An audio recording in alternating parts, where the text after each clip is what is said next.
Here are 11 ways to manage your money like the 1%. Let's get straight into it.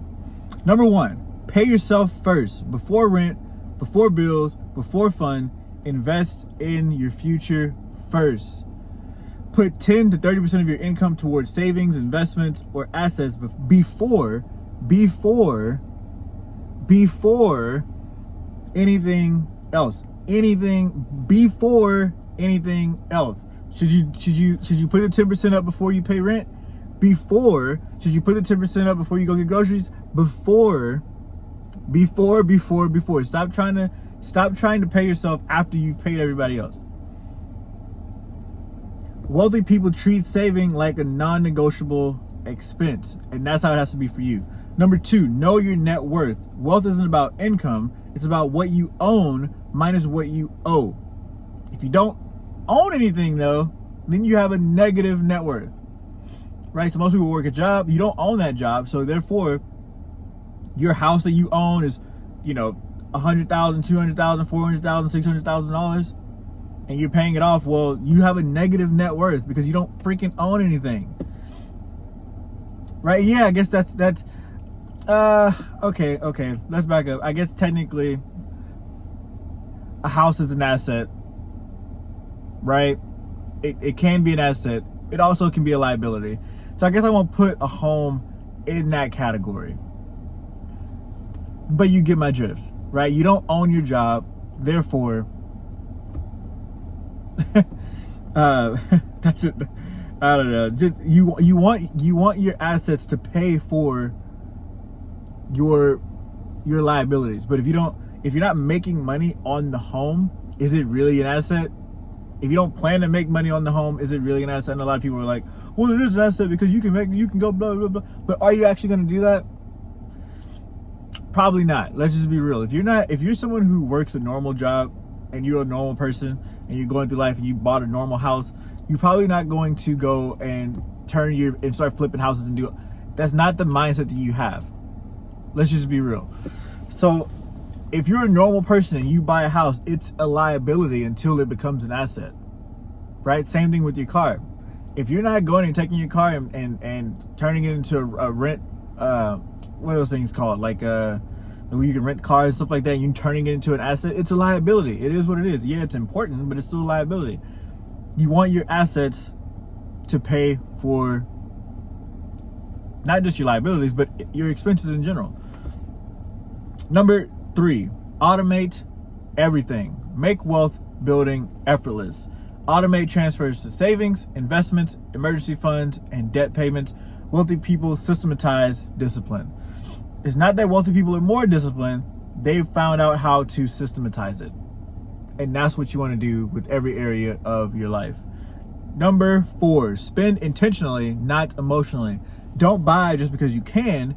Buy when it aligns with your values. The rich often live below their means, especially early on. Flashy spending is usually a sign of insecurity, not wealth.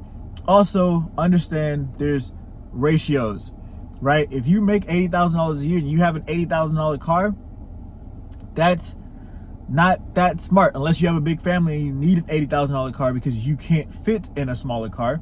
That's a little bit more, I get that a little bit more. However, if you make $80,000 a year and you drive an $80,000 car, which is 100% of your income for that year, that's not that smart. But if you make $8 million a year and you have an $80,000 car, that's totally different. Totally different. Even if you have $800,000 a year, totally different when you buy an $80,000 car because it's not 100% of your income, right? So you got to think about proportions as well. Every purchase isn't stupid. Every purchase is stupid based on your income though, right? And how much profit you have and how much, and just the ratio of how much you're making, right? If you're making 30 grand a month and you go buy a $10,000 a month home, I wouldn't say that's the smartest thing to do. However, people do it. But there's also people that make $3 million or $300,000 a month that buy $10,000 homes. It's like, okay, cool, whatever. That's not that much of your income. It's literally less than 10% of your income, right? So those percentages actually matter. Number 5, invest in financial literacy. Money flow Money flows to those who understand it. The top 1% constantly read books, take courses, listen to podcasts, and stay sharp on money strategies. They listen to stuff like this.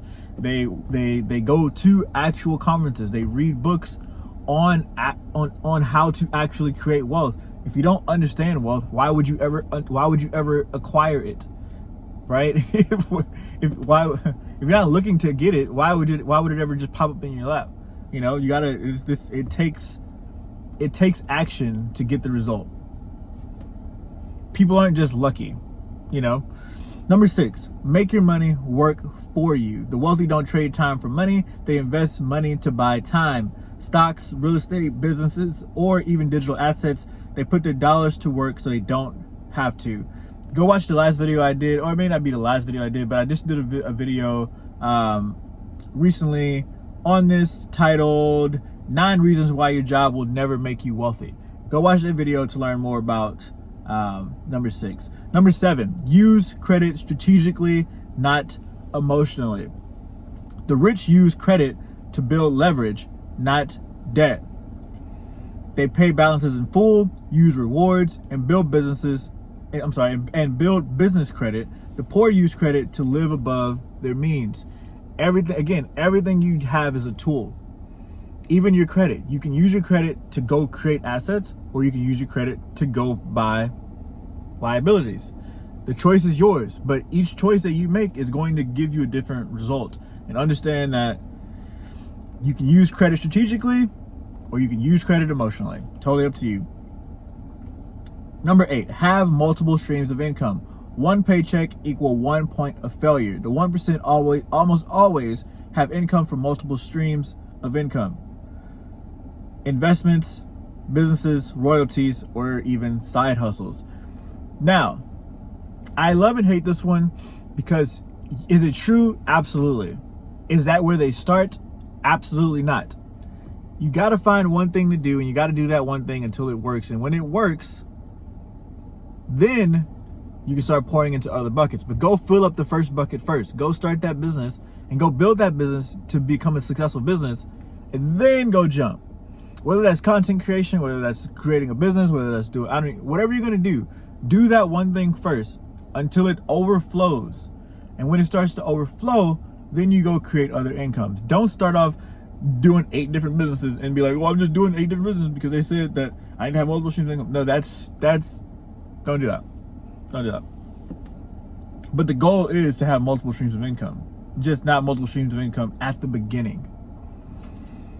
Number 9, reinvest profits. Don't just spend them. If you want the business to grow, you gotta feed the golden goose. Don't starve the goose that laid the golden egg, right?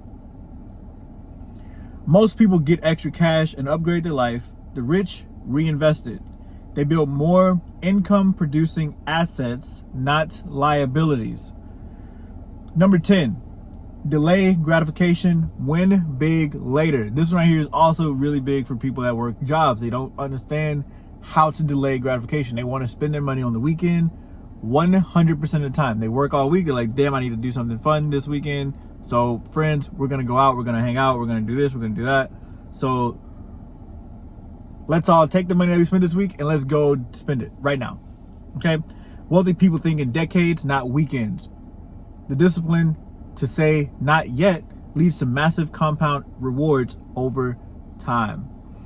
Now, another thing is that if you don't know what you're saving for, what you even want in the future, you're probably not going to do this because you haven't created a desire or a goal in your life to even want to not spend for the weekend. Most of you guys only think for the weekend, right? There is no goal. There is no long-term goals. There is no plans. There is no what you want your life to look like. So that for you, there probably is no point to delay gratification, right? But if you want to create real wealth and you want to go live like the 1%, that's something you have to do. It just kind of is what it is. Go think about how much it would actually cost to start that business you want to start without going to go get a loan. Right now, you can still go get a loan, but why not just save up too? You know what I'm saying? So anyway, number 11, protect your downside. The 1% don't gamble blindly. They have insurance, legal protections, and backup plans. Build emergency funds, get the right insurances, and protect your wealth like it's fragile. Because it is.